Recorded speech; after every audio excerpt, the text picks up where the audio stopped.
கோபுரம் டிவி நேயர்களுக்கு இனிய வணக்கம். இன்று பிறந்தநாள் காணும் மற்றும் மணநாள் காணும் அத்துணை சகோதர சகோதரிகளுக்கும் எங்களது இனிய வாழ்த்துக்கள். பாபாவின் ஆசிகளோடு பல்லாண்டு காலம் நீங்கள் எல்லா வளங்களும் செல்வங்களும் பெற்று நலமுடன் வாழ வாழ்த்துகிறோம். பாபா அழைக்கிறார். அவரின் பொன்மொழிகளை கேட்பதற்காக, நம் பிரச்சனைகளை தீர்த்து வைக்கும் அற்புதமான கூட்டு பிரார்த்தனை செய்வதற்காக, மேலும் மனம் ஒருநிலைப்படவும் மனம் அமைதி பெறவும் அற்புதமான தியானம் செய்யவும் பாபா அழைக்கிறார். பாபா நம் கரங்களை பிடித்து அழைத்து சென்று அற்புதம் நிகழ்த்தவிருக்கிறார். வாருங்கள், பாபாவின் பொன்மொழிகளை தரிசனம் செய்வோம். அன்பு குழந்தையே, எந்த ஒரு சூழ்நிலையிலும் கவலைப்படாதே, பயப்படாதே. அப்படிப்பட்ட நிலையிலும் நீ என்னை மனதார நினைத்தால் மறுகணமே நான் உன்னுள் இருப்பேன். உனக்கு அதை தாங்கும் வலிமையையும் பிரச்சனைகளை எதிர்கொள்ளும் தைரியத்தையும் உன்னுள் இருக்கும் நானே அளிக்கின்றேன். எனது பக்தனாகிய உனது வாழ்வில் நடக்கும் எந்த ஒரு செயலும் எனது அனுமதியின்றி நடக்காது. உனது வாழ்வில் என்ன நடந்தாலும் உனது நன்மைக்காக மட்டுமே நான் நடத்துகின்றேன் என்பதை முழுமையாக நம்பு. உனது வாழ்வில் அனுபவிக்கும் ஒவ்வொரு சுகங்களும் எனது ஆசீர்வாதத்தால் அளிக்கப்பட்டது. தாய் எப்படி தன் குழந்தைக்கு ஒவ்வொன்றையும் பார்த்து பார்த்து செய்வாளோ, அதை போன்று நான் உனக்கு நன்மையானவற்றை பார்த்து பார்த்து செய்கின்றேன். எனது பக்தனாகிய நீ எதற்கும் பயப்படவும் வேண்டாம், கவலைப்படவும் வேண்டாம். இனி உன் வாழ்க்கையில் நடக்கப் போகும் அற்புதங்களை மகிழ்ச்சியோடு அனுபவிக்க தயாராக இரு. இது என் சத்திய வாக்கு. உன் அப்பா சாய் இருக்கிறேன், எதற்கும் கலங்காதே. ஓம் சாய்ராம். பாபாவின் அற்புதமான பொன்மொழிகளை தரிசனம் செய்தோம். அடுத்த நிகழ்வு கூட்டு பிரார்த்தனை. நம் மனநலன் சார்ந்த பிரச்சனைகளுக்காகவும், உடல் நலன் சார்ந்த பிரச்சனைகளுக்காகவும் மற்றும் நம் அனைத்து விதமான பிரச்சனைகளுக்காகவும் சாய்நாதரிடம் கூட்டு பிரார்த்தனை செய்வோம். வாருங்கள், இந்த அற்புதமான கூட்டு பிரார்த்தனையை செய்வோம். பிரார்த்தனாஷ்டகம். 8 பிரார்த்தனைகள். சாந்தமான மனம் கொண்ட சாயிநாதரே, அறிவின் சிகரமே, அன்புள்ளம் கொண்டவரே, கருணை கடலே, உண்மையின் இருப்பிடமே, மாயை என்னும் இருளை அகற்றுபவரே, ஜாதி மத பேதங்களுக்கு அப்பாற்பட்டவரே, எங்களின் புரிந்து கொள்ளும் திறமைக்கு அப்பாற்பட்டவரே, அன்பின் இருப்பிடமே, ஷீரடி வாழ் இறைவனே, என்னை காப்பாற்றும், என்னை காப்பாற்றும். ஞான சூரியனே, ஞானத்தை வழங்குபவரே, பக்தர்களின் மனங்களில் உலவிடும் பரமஹம்சரே, அனைத்து நன்மைகளுக்கும் காரணமானவரே, தங்களை சரணடைந்தவரை காப்பவரே, படைக்கும் தொழில் புரியும் பிரம்மாவும் காக்கும் கடவுளான விஷ்ணுவும் நீங்களே. 3 உலகங்களையும் யுகங்கள் முடிவில் தன்னுள் ஐக்கியமாக்கிக் கொள்ளும் ருத்திரனும் தாங்களே. நீங்கள் இல்லாத இடம் இந்த பூமியில் ஏது? எல்லாம் அறிந்த இறைவன் நீங்கள். எங்கள் எல்லோரின் இதயங்களிலும் வசிப்பவரும் நீங்களே. எனது எல்லா குற்றங்களையும் மன்னிக்க வேண்டும் என்று வேண்டி கேட்டுக்கொள்கின்றேன். அலை அலையாய் தொடர்ந்து வரும் சந்தேகங்களையும் மனமயக்கங்களையும் போக்குவீராக. நீங்கள் கோமாதா, நான் பிறந்த இளங்கன்று. நீங்கள் சந்திரன், நான் சந்திரகாந்த கல். தங்கள் பாதங்கள் கங்கை நதி. பணிவுடன் இந்த தாசன் உங்கள் பாதங்களில் தலை வணங்குகிறேன். உங்கள் கைகளை என் தலைமீது வைத்து ஆசை கூறுங்கள். என் கவலைகளும் துன்பங்களும் பறந்தோடட்டும். இந்த கணு தங்களின் தாசன். இந்த 8 துதிகளையும் கூறி நான் உங்களை சாஷ்டாங்கமாக நமஸ்கரிக்கின்றேன். எனது பாவங்கள், துன்பங்கள் மற்றும் ஏழ்மை நிலை இவை யாவும் உடனடியாக விலகி ஓடட்டும்.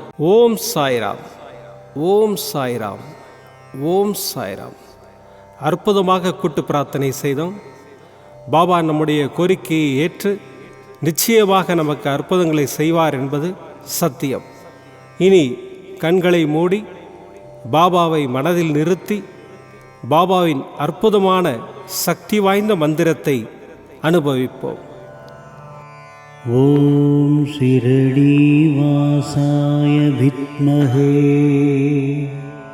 சச்சிதானந்தாய தீமஹி தன்னோ சாயி பிரச்சோதயாத். ஓம் ஷிரடிவாசாய வித்மஹே சச்சிதானந்தாய தீமஹி தன்னோ சாயி பிரச்சோதயாத். ஓம் ஷிரடிவாசாய வித்மஹே சச்சிதானந்தாய தீமஹி தன்னோ சாயி பிரச்சோதயாத். ஓம் ஷிரடிவாசாய வித்மஹே சச்சிதானந்தாய தீமஹி தன்னோ சாயி பிரச்சோதயாத். ஓம் ஷிரடிவாசாய வித்மஹே சச்சிதானந்தாய தீமஹி தன்னோ சாயி பிரச்சோதயாத். ஓம் ஷிரடிவாசாய வித்மஹே சச்சிதானந்தாய தீமஹி தன்னோ சாயி பிரச்சோதயாத். ஓம் ஷிரடிவாசாய வித்மஹே சச்சிதானந்தாய தீமஹி தன்னோ சாயி பிரச்சோதயாத். ஓம் ஷிரடிவாசாய வித்மஹே சச்சிதானந்தாய தீமஹி தன்னோ சாயி பிரச்சோதயாத். ஓம் ஷிரடிவாசாய வித்மஹே சச்சிதானந்தாய தீமஹி தன்னோ சாயி பிரச்சோதயாத். ஓம் ஷிரடிவாசாய வித்மஹே சச்சிதானந்தாய தீமஹி தன்னோ சாயி பிரச்சோதயாத். ஓம் ஷிரடிவாசாய வித்மஹே சச்சிதானந்தாய தீமஹி தன்னோ சாயி பிரச்சோதயாத். ஓம் ஷிரடிவாசாய வித்மஹே சச்சிதானந்தாய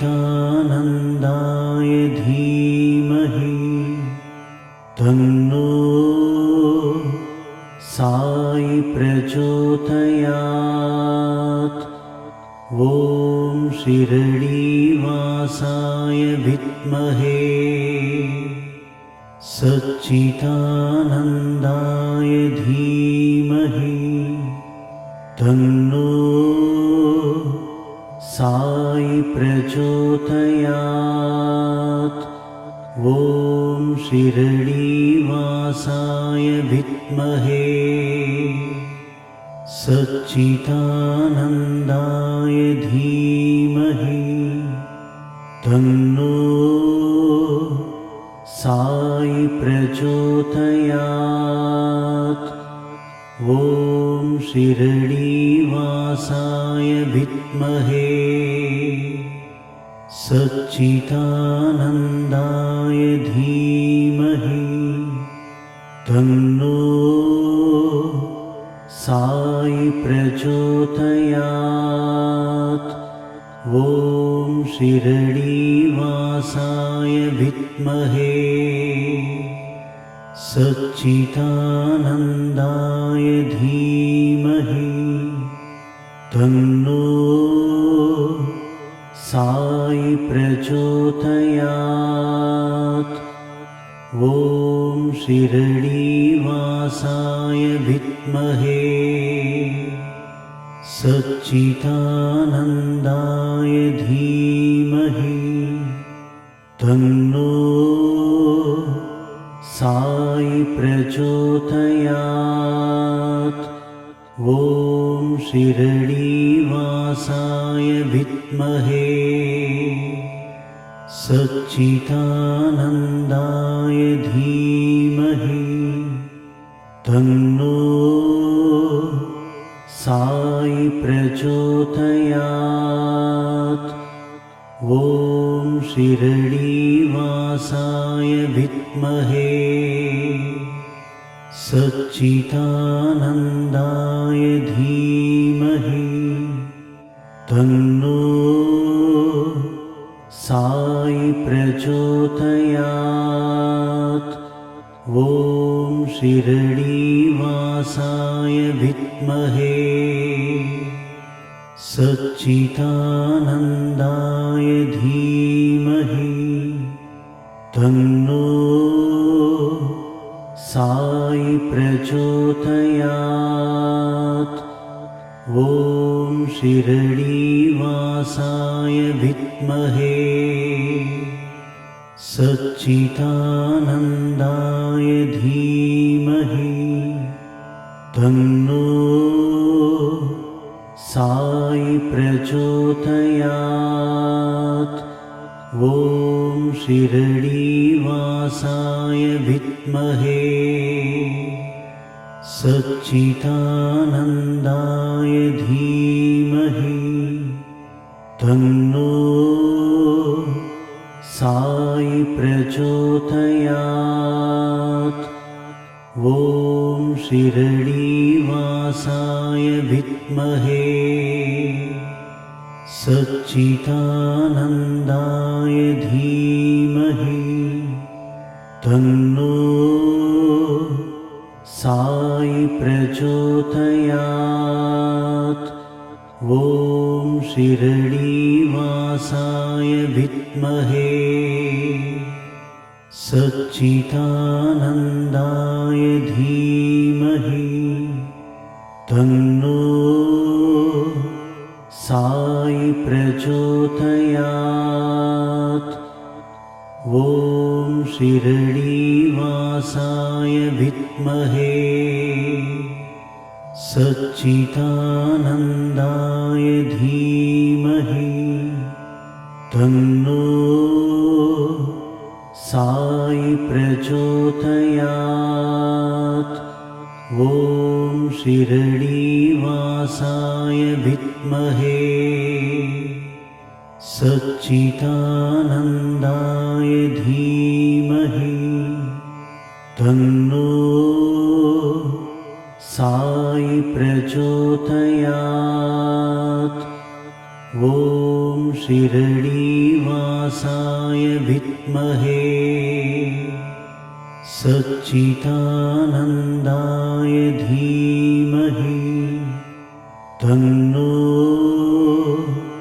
साई प्रचोदयात्। ॐ शिरडीवासाय विद्महे सच्चिदानन्दाय धीमहि तन्नो साई प्रचोदयात्। ॐ शिरडीवासाय विद्महे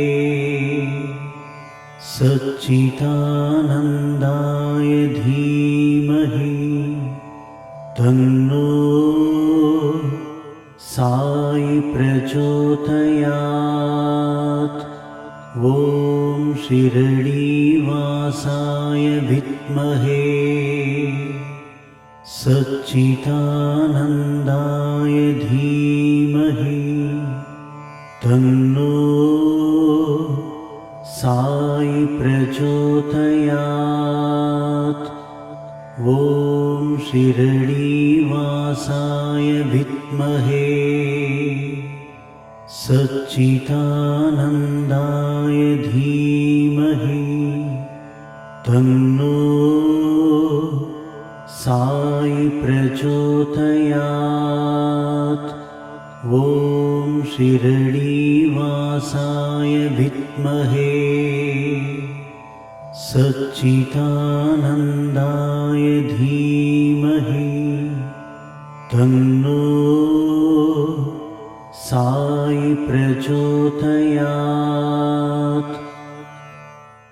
மீண்டும் நாளை காலை இந்த அற்புதமான பாபா அழைக்கிறார் நிகழ்ச்சியில் சந்திப்போம். நன்றி, வணக்கம்.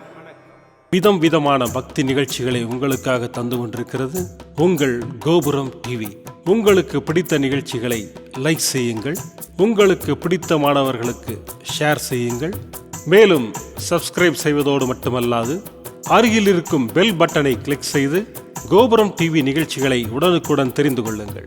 மற்றும் ஒரு மகிழ்ச்சியான செய்தி, கோபுரம் டிவி ஆப்பை கூகுள் பிளே ஸ்டோரில் ஃப்ரீ டவுன்லோட் செய்து கோபுரம் டிவி நிகழ்ச்சிகளை தொடர்ந்து கண்டுகளியுங்கள், பாருங்கள், ரசியுங்கள், பரவசமடையுங்கள். gopuramtv.com பக்தி பக்திமயம்.